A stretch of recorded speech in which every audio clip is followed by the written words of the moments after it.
Le 25 mars dernier, le Bélarus célébrait le 100e anniversaire de l'indépendance du pays. C'était la première fois qu'une commémoration officielle du jour dit de la liberté, associée à l'opposition, était autorisée par le président Alexandre Loukachenko. Mais hors de l'enceinte autorisée, toute autre manifestation avait été proscrite. Ceux qui tentèrent de braver l'interdit ce jour-là en furent vite empêchés.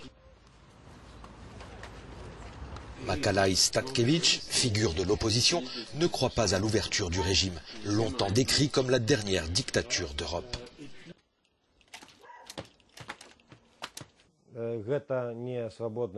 Ce n'est pas un pays libre, et le peuple ici n'a aucune influence sur le pouvoir. Il y a encore des prisonniers politiques, et ils sont torturés. C'est un pays étouffant, où il est difficile de respirer. La peur règne ici, tout le temps. Le gouvernement s'est pourtant engagé auprès de l'Union européenne à revoir sa copie au chapitre des droits de l'homme et de la liberté d'expression.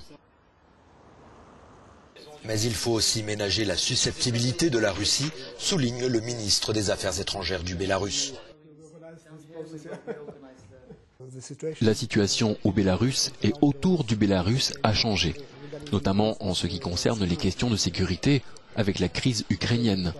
C'est pourquoi les autorités du Bélarus veulent avancer très prudemment, afin de maintenir la stabilité de la société. Dans un pays où la liberté d'expression et la presse sont muselées, l'impatience de la population frappée par la crise grandit.